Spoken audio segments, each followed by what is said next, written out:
अमित शाह की हिम्मत कैसे हो रही है कि वो महात्मा गांधी को देश विरोधी कहें? आपका इतिहास बहुत सियाह है। आप लोगों ने तिरंगे को अशुभ कहा, 53 साल तक उसका बहिष्कार किया। नमस्कार 4 PM पर आप सभी का स्वागत है। दोस्तों, 2014 के बाद से देश में मोदी सरकार है, लेकिन बीजेपी की राजनीति आज भी नेहरू और कांग्रेस के इर्द गिर्द ही घूम रही है। सवाल यह कि आखिर 12 साल बाद भी बीजेपी को कांग्रेस से इतना डर क्यों है? जब महंगाई, बेरोजगारी, शिक्षा, किसानों और अर्थव्यवस्था जैसे मुद्दों पर सवाल उठते हैं, तो बहस अचानक नेहरू से शुरू होकर कांग्रेस और अब वंदे मातरम तक कैसे पहुंच जाती है? दोस्तों, क्या यह महज एक सरकारी फैसला है या फिर एक बार फिर देश के असली मुद्दों से ध्यान भटकाने की कोशिश है? दरअसल मोदी सरकार ने पार्लियामेंट के मानसून सेशन में कानून बनाकर वंदे मातरम के सभी 6 स्टेंजा को कंपलसरी कर दिया था। इसे जनगण मन से पहले गाना होगा। अब इसी को लेकर बीजेपी और कांग्रेस आमने सामने हैं। कांग्रेस का कहना है कि उसके कार्यक्रमों में वंदे मातरम के शुरुआती 2 पद ही गाए जाएंगे।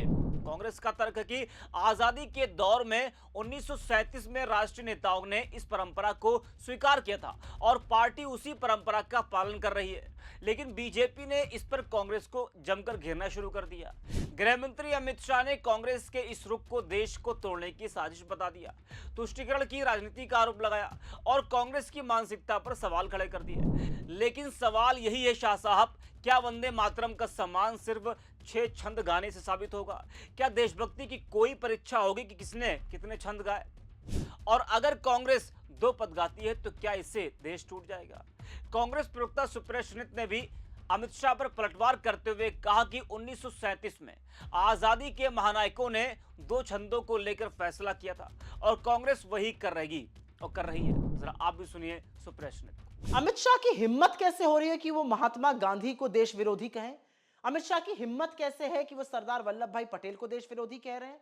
क्या अमित शाह सुभाष चंद्र बोस को देश विरोधी कह रहे हैं? क्या अमित शाह आचार्य कृपलानी को देश विरोधी कह रहे हैं? क्या अमित शाह मौलाना आजाद को देश विरोधी कह रहे हैं? और क्या अमित शाह गुरुदेव रविंद्रनाथ टैगोर को देश विरोधी कह रहे हैं? क्योंकि 1937 में 1937 28 अक्टूबर को कांग्रेस वर्किंग कमेटी ने गुरुदेव की सलाह पर 2 छंदों को वंदे मातरम की मंजूरी दी थी, जिनको अडॉप्ट किया था, उसी को हम आज भी गाते हैं। जिस चीज को गांधी जी ने सहमति दी, नेहरू जी ने सहमति दी, सरदार पटेल ने सहमति दी, सुभाष चंद्र बोस ने सहमति दी, आचार्य कृपलानी ने सहमति दी, गुरुदेव रविंद्रनाथ टैगोर के कहने पर जो किया गया, हम वो मानेंगे, अमित शाह की बात मानेंगे? और अमित शाह जी, विभाजन की बात आपके मुंह से अच्छी नहीं लगती है, क्योंकि असलियत तो यह है कि इस देश की जंगे आजादी में आपकी छोटी उंगली का छोटा नाखून नहीं कटा था।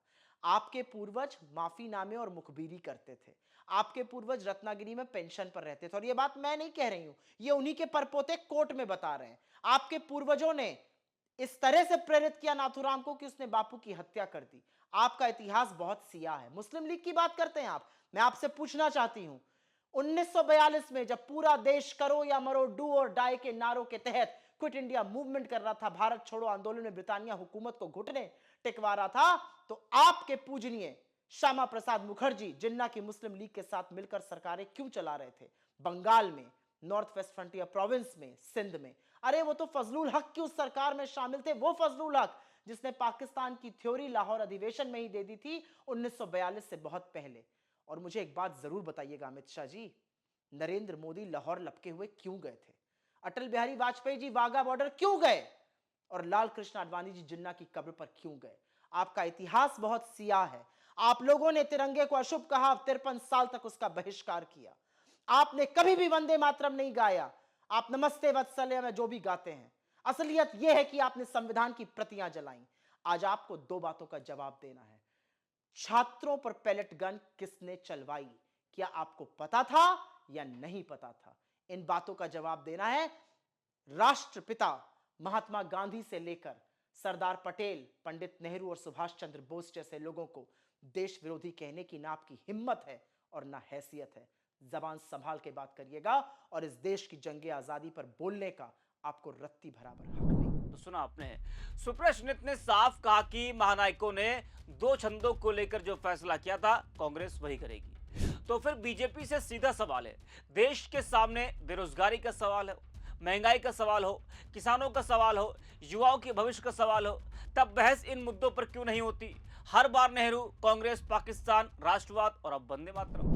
आखिर सरकार अपनी उपलब्धियां गिनाने के बजाय बार बार कांग्रेस के पुराने पन्ने क्यों खोलती है? देशभक्ति किसी एक पार्टी की जागीर नहीं है, वंदे मातरम किसी दल की संपत्ति नहीं है और तिरंगा भी बीजेपी का नहीं पूरे देश का है। इसलिए सवाल कांग्रेस से भी है और बीजेपी से भी। क्या देशभक्ति पर राजनीति बंद होगी या 2027 के चुनाव तक जनता को असली मुद्दों से हटाकर इसी तरह भावनात्मक मुद्दों में उलझाया जाता रहेगा? क्योंकि जनता अब ये पूछ रही है, सत्ता में आप हैं तो हिसाब भी आपसे ही होगा। फिलहाल के लिए इस वीडियो में इतना है। 4 PM कल कांग्रेस पार्टी की कार्य समिति ने एक आश्चर्यजनक और देश विरोधी फैसला लिया है। उन्होंने अपनी पार्टी के 37 के रिजोल्यूशन को फॉलो करते हुए महान वंदे मातरम गीत के 2 ही छंद गाने का फैसला किया है। मैं इस समय पर पूरे देश को याद कराना चाहता हूं कि 1937 में कांग्रेस पार्टी ने मुस्लिम अपीसमेंट के लिए वंदे मातरम के 2 टुकड़े कर देश के विभाजन की नींव डाली थी और वहीं से 2 राष्ट्र के सिद्धांत को ताकत मिली थी और अंततोगत्वा देश का विभाजन हुआ और पाकिस्तान का जन्म हुआ था। आज जब वो ऐतिहासिक गलती को वंदे मातरम के गीत के प्रागट्य के 150वें साल में नरेंद्र मोदी सरकार ने सुधारकर बंकिम बाबू की ये अमर कृति को पूरा गीत गाकर राष्ट्रीय एकात्मता को फिर से एक बार सुदृढ़ करने का प्रयास किया है और सभी सरकारी फंक्शंस में इसको पूर्ण रूपेण गाने का जो निर्णय किया है, वो निर्णय को कानूनी जामा भी पहनाया है। इसकी अवहेलना करने का कांग्रेस ने कल निर्णय किया है।